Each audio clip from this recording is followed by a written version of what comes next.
শেখ হাসিনা যদি আসতে চায় ওর মারে ভাবে এই রিক্সাওয়ালা সব শেখ হাসিনার গদিত বসায় দিব, শেখ হাসিনা গদিত বসায় দিব, তারপরে আমাকে রিক্সাও শেখ হাসিনা উঠায় দিব, তাতেও কোনো আপত্তি নাই। তবে এই দেশে কোনো চোর রাখতে চাই না, কারণ এই চোরের লেগে আমি পেটে খাওয়ান পাই না, বুঝেন না?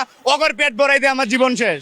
এই দেশের চোর ডাইরেক্ট বিএমপি, কারণ বর্তমান আমার কাছে আওয়ামী লীগ থাকতে আমার কাছে কোনোদিন কোনো চাঁদা চায় নাই। এখন তো আমার সদরঘাট জেলে 20 টাকা চাঁদা দেওয়া লাগে, শাহবাগ গেলে 1200 টাকা দেওয়া লাগে, গুলিস্তান গেলে 1200 টাকা দেওয়া লাগে। ওর কি মা উঁচু আমার কামাই লইতে হয়।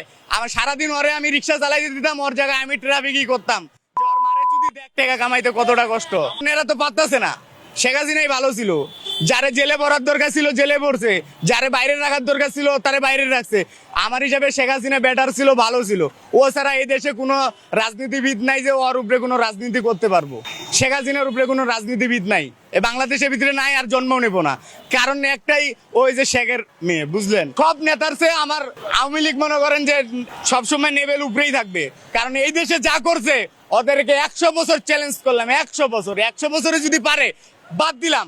এই যে ফ্লাইওভার করছে না, ফ্লাইওভারে যেগুলো খুঁড়ি করছে না, এই খুঁড়িগুলো ওরা করে দেখা তাই হইব। এই লাগবো না ফ্লাইওভার করা।